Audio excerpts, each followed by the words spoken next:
So what happens? You know, one of the ways that they do it is by subverting your neighborhood associations, by bringing in people or bringing up people in your neighborhood, in your community, who can be counted on to support these plans. And what does it take? A pat on the back, an appointment to a board, a thank you from the mayor, whatever it takes. And they are going to push smart growth, because this is what this plan is all about. It's about moving people out of rural and suburban areas and into the city centers, where they can be more easily managed. So in case you thought I was making this up, I want you to see this. This is Rescue Mission Planet Earth, a children's guide to Agenda 21. It's by Boutros Ghali, former Secretary General of the United Nations, and the Children of the World. This is great. It's this little book, The Children of the World. I'm sure they got their royalties from this. Inside this book, there's this book is designed to make children feel that they are destroying the planet. It says the planet groans every time it registers another birth. There's this little workbook in the back. It says, turning Agenda 21 into action is a big challenge for us all. Thousands of people at the United Nations and in governments are working on it. This booklet will show parents and educators how children can start to be a part of this work. Children are being indoctrinated through outcome-based education with a sense that they are a threat to the planet, and also with a sense that they can save the planet. It gives people a sense of power and entitlement, that they feel that they have so much individual power that they can destroy or save the planet. So here's the premise for all of this. The idea is that life in the suburbs and the rural areas is unsustainable, right? Because we produce too many greenhouse gases. It's that evil sprawl. And it costs too much to get public transportation out to you. And so that's the justification for moving us into dense city centers. Now, how are they doing that? They're using a group, a nonprofit, a non-governmental organization called ICLEI, and that is International Council for Local Environmental Initiatives. That's what they used to call it. Now they call it Local Governments for Sustainability, because we're waking up to it. We're recognizing that this is a group that was formed in 1990 at the UN in order to implement United Nations Agenda 21 worldwide. They say that they represent over 600 million people in 80 countries worldwide. They are a policy and legislation arm of the United Nations Agenda 21. Their job is to monitor and measure your greenhouse gas emissions. Now, they also will change your policy. They suggest policy changes and statutes and controls and restrictions on your life. And these are all put into your master plan. Wolfboro probably has a master plan. Most cities across the United States have a master plan, a comprehensive plan, a general plan. They're all the same thing. So you want to hear what cities in New Hampshire are members of the International Council on Local Environmental Initiatives? You've got Keene, Nashua, Portsmouth, Guilford, Plymouth, Rochester, and Wolfboro. Most of the population of the United States is in an ICLEI city. New York City, Los Angeles, Chicago, San Francisco. These are all ICLEI cities. Now, when Obama was running for office last time, he committed the United States to reducing our greenhouse gas emissions by 80% below 1990 levels. 80% below 1990 levels by the year 2050. That seems like a lot, doesn't it? 80% below 1990 levels by the year 2050. How do you get greenhouse gas emissions? You use energy, production, industry. So I said, when was the last time our country was emitting 80% of 1990 levels? So I got a chart, and I took 80% off 1990, and I looked at it. What year was that? What year do you think we were releasing 80% of 1990 levels? 1986. That's close. This thing is bugging me. 1934. 1934. Now, I know you know what a great year that was for our country, right? We were producing an awful lot. Things were going great here in the depths of the Depression.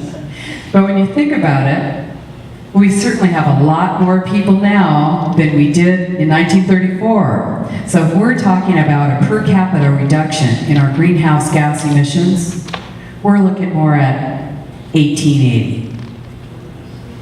So I guess we're going to go back to our horse and buggy days, except, of course, you can't have a horse because too many greenhouse gas emissions, right?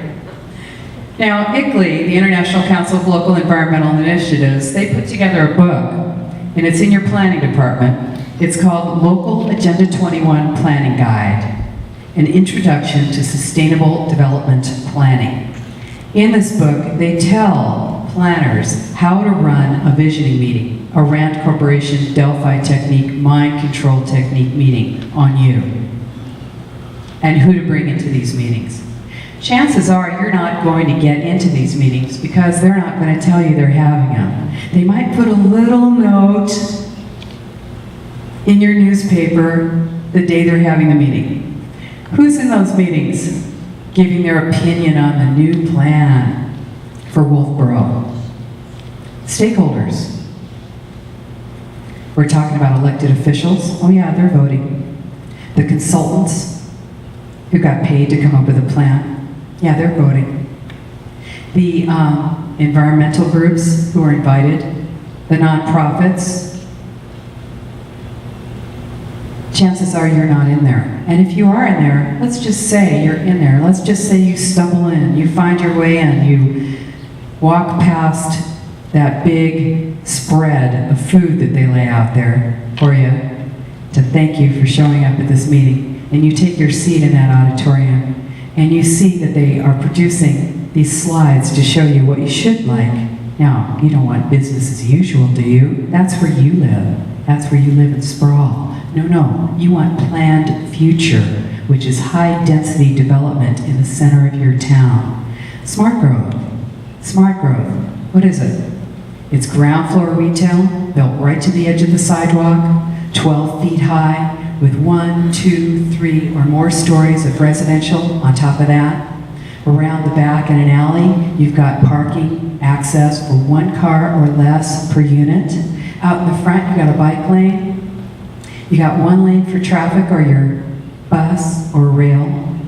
Doesn't have to actually be there, just the idea of bus or rail or transit is enough. Then you have your median strip, and the same thing on the other side. Smart growth. Transit villages, transit-oriented development does not pencil out. It is not financially viable. Oftentimes when you see these buildings, they'll be in the center of your town, they'll be empty, they'll be bankrupt. You look through the windows and you'll see dirt floors. You'll see, well, what will you see?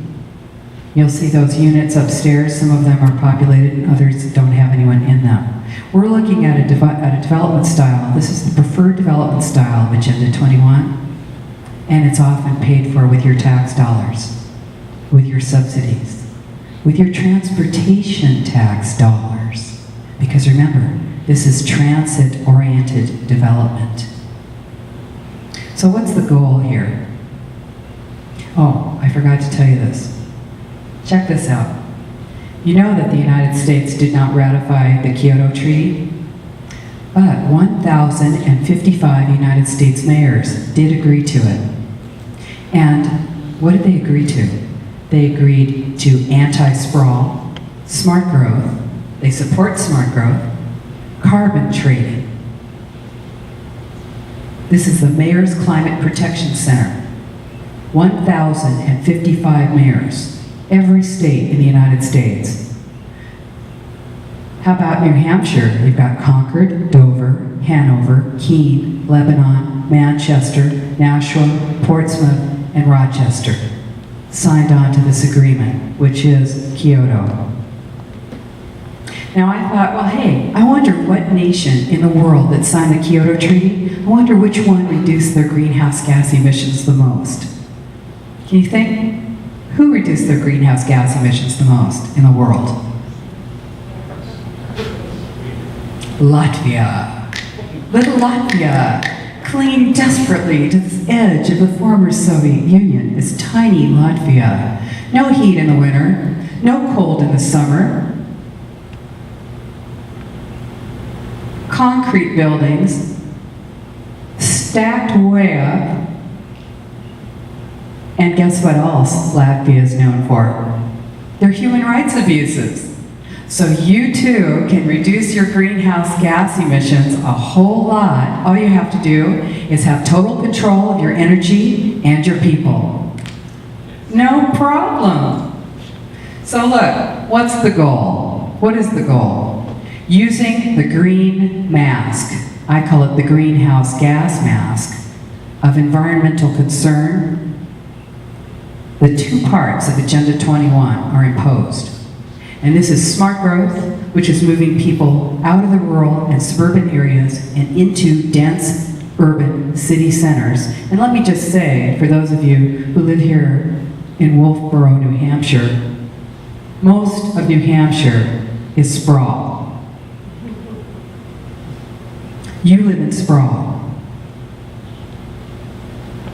So the idea is to move you out of sprawl and into a densely packed city center. Now you might get to go to Concord on the interim, but then you'll be moved to a mega city later.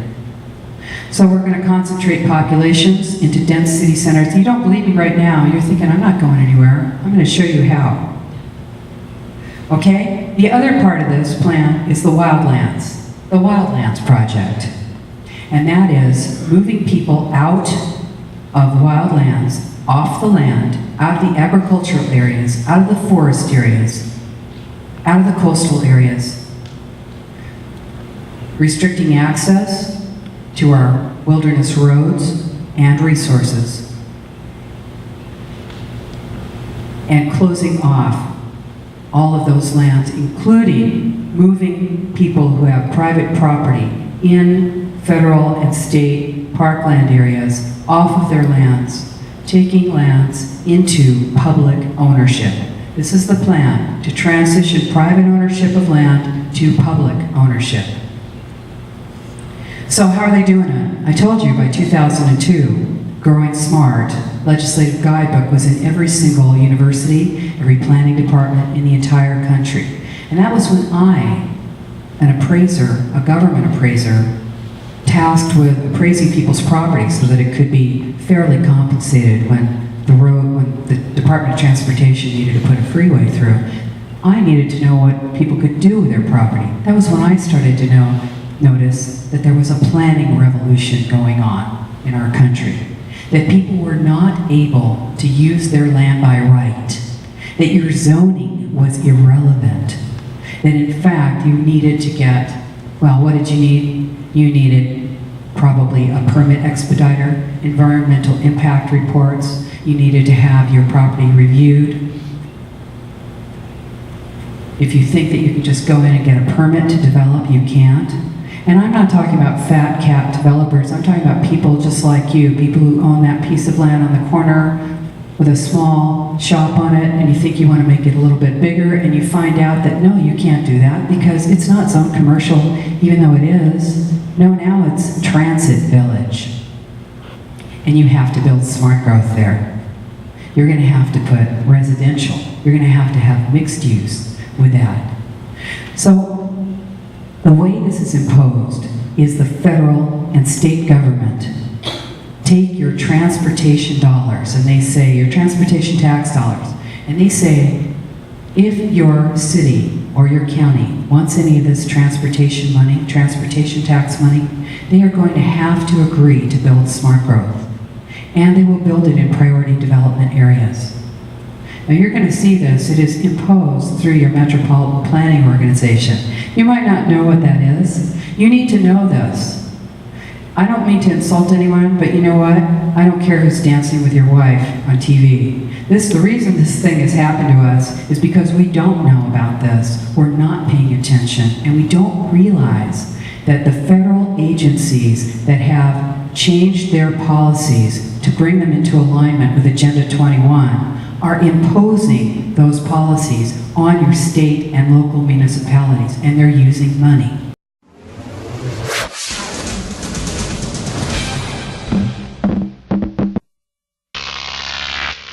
GrokTV.